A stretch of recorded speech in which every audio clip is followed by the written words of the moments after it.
Chapter 7. So this chapter is focusing on osseous tissue. Basically, we're doing the skeletal organ system, but we're just focusing on it from a tissue level. Chapter 8 is what's going to do the actual bones themselves, looking at and naming the bones, looking at muscle attachment, that kind of stuff. But I won't do a PowerPoint on that because most of that we focus on is either super simple for this exam or the rest of it's covered on the bone exam, and the bone exam has its own YouTube videos focusing on the study guide. Okay, let's get into it. So first section going over the functions of the skeleton, our osseous tissue more specific, and then just general features of bone. So what makes up our skeletal system are bones, which are our individual organs, the cartilages, which are protecting the bones, as well as ligaments. So our cartilage is also a forerunner of most bones. So for example, like a infant skeleton is mostly cartilage. That's where they're all bendy and flexible.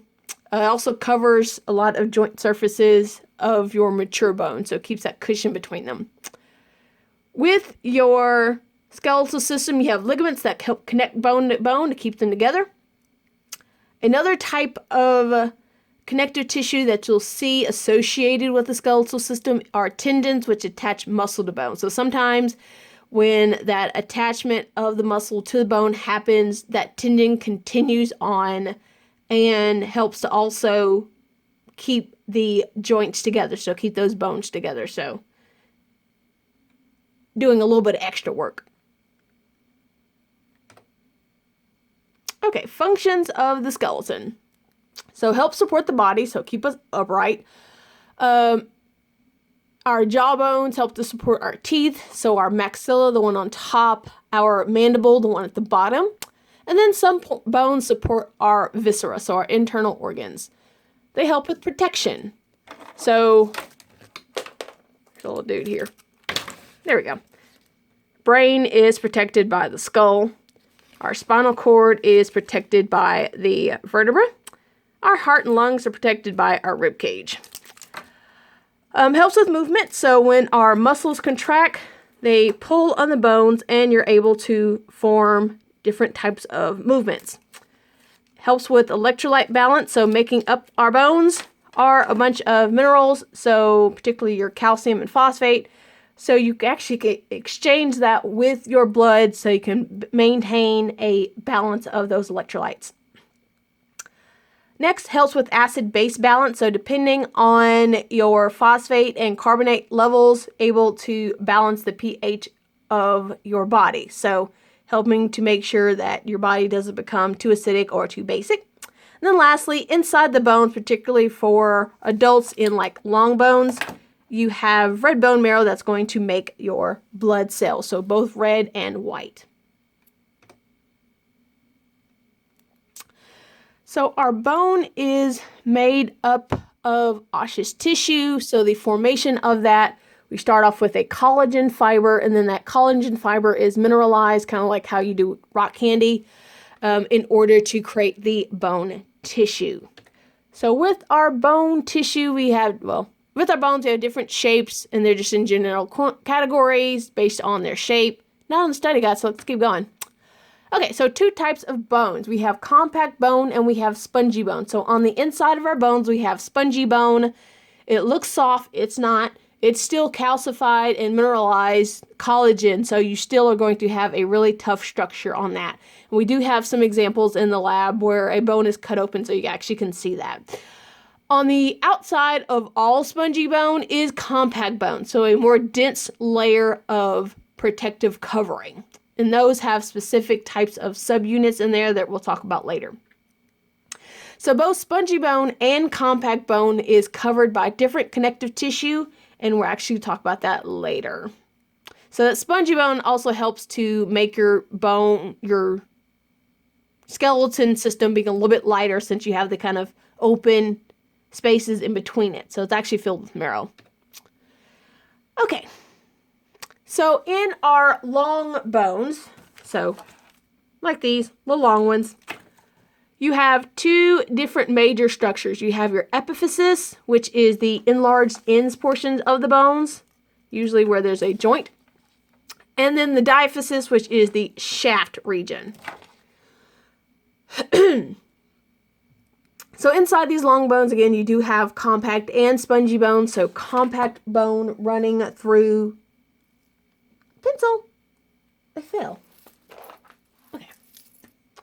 Through the middle of these bones, as well as compact bone on the outside. You do have a marrow cavity. So in this long bone, this one being an adult one, we have yellow marrow cavity in the center portion, more marrow running through the spongy bones here and here, except for only this portion. This red portion is the only one that can make your blood cells.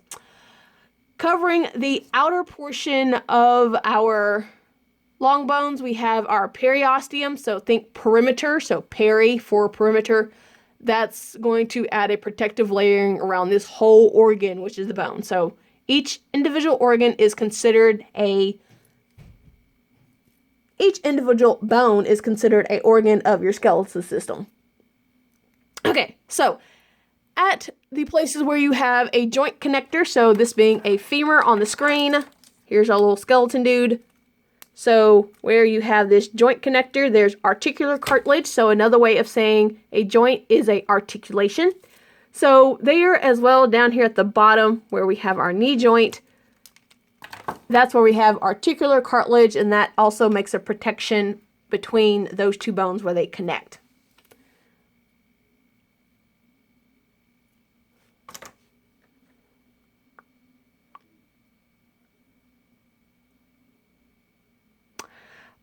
It's not listed on here. We'll do it anyway. On the inside, oh, there it is. So the next slide. Okay, so still going to our general features of bones. This one focusing on flat bones, so a sandwich-like construction. So our bread would be our compact bone. The middle filling layer is our spongy bone. On the outside, we have periosteum, so think perimeter on the outside. Where all this little marrow is, as well as the marrow cavities, the connective tissue layer is called endosteum. So endo, inside, endosteum, layering on the inside of bone, periosteum, perimeter is on the outside of bone. Okay, so again, periosteum on the outside, endosteum on the inside. So in this endosteum is also, and periosteum, you have your osteoclast and osteoblast. They are the different types of cells that help with our remodeling of bone tissue. So they hang out in those layers so that you have a ready source for bone reconstruction. There we go. Keep moving. All right. Features of bone. Still going. So for our long bones, you have your epiphyseal plate. Eventually, for an adult, this plate, which is where you have growth in long bones, so that allows for that plate to just continue to grow, and therefore the bone gets longer. Eventually, that plate grows over and you end up with the epiphyseal line. So just a scar bone tissue where that plate used to be. And again, our articular cartilage, we talked about this earlier, at articulations or joints. And then a nutrient foramina. So in order to make sure that, well, not only get blood to our bone marrow, but also just to make sure that our cells are getting the nutrients that they need, we have little holes called nutrient foramina. Foramen is just for one, foramina is multiple, yay for Latin. Okay, so this allows for the blood vessels to be able to get into the bone. So 2 foramens that you need for the bone exam, just because I can do it. You have your supraorbital foramen, so at the top there's a little notch or hole depending on the formation where you can get a blood vessel through there. So supra as in above and your orbit as in eye socket. And then back of the skull, can't really see it that well because you have a vertebrae in your way, but your foramen magnum, so foramen, there's your hole, magnum because the big one. That's where your spinal cord comes out of the skull, as well as blood vessels can also go in. That's the only 2 that's on the bone exam, by the way. Okay. And I can't read my notes. Wow. for bone cells. Oh, okay. Okay. Moving on to the next section. Looking at our cells, looking at stuff at a tissue level. So we have 4 different types of bone cells. We have our osteogenic cells. So these are our stem cell that's going to become a osteoblast cell. Then we have our osteoblasts. So these are our blast builder cells. So just like when I talked about other connective tissues that have fibroblasts, in bone cells, it's specifically called osteoblast. Eventually, those osteoblasts are going to build bone, really particularly they're making collagen that gets mineralized. Eventually, they'll make so much that they make a cave around themselves, that cave being called a lacunae. And inside that cave, we have our osteocyte, which is our fully mature bone cell. Last type of cell, we have an osteoclast. They're made from multiple stem cells fusing together to form one cell. So we have multiple nuclei making our osteoclast. So this is going to dissolve bone. So, helps with remodeling of your bone as well as taking minerals out of your bone so that if you need to add to your minerals in your blood supply. Let's say your calcium's low, your body's going to steal it away from your bone. So make sure that you're eating it through your diet or what else are you doing? Oh, taking a vitamin. Yeah. Okay, so word version of what I talked about in the picture. So our osteogenic cells are just kind of like a stem cell for our osteoblasts that are eventually going to become our osteocytes. So again, blasts are our builder cells. They're going to build bone. They're underneath our endosteum on the inside of cells as well as on the inside of the periosteum for building on the outside. So they'll do it in both those 2 different areas.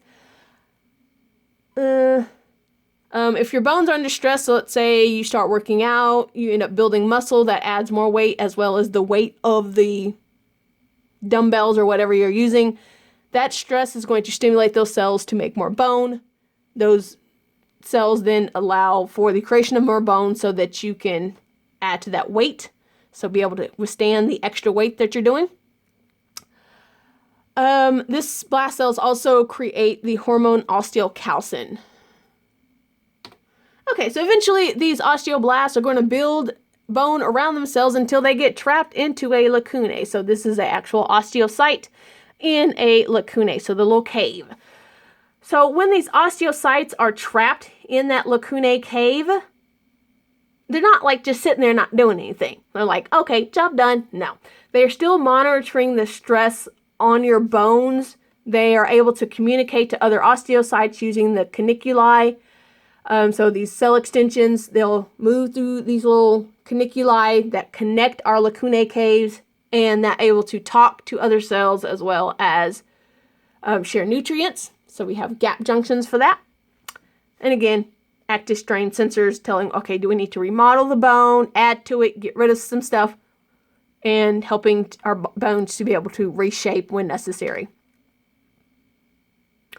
Last bone cell, osteoclast, again, bone dissolving. That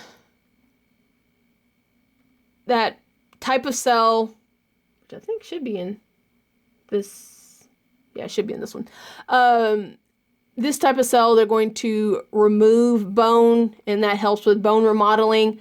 So here is actually a picture of a osteoclast that's mature. So we have our multiple nuclei in that cell. All that green stuff is mitochondria. We were just checking to see if those osteoclasts actually matured. This one didn't. Okay. So those are 4 cells. Okay. Going back to my notes. Oh, nope. This is where I want to stop for this video. Okay. See you next time.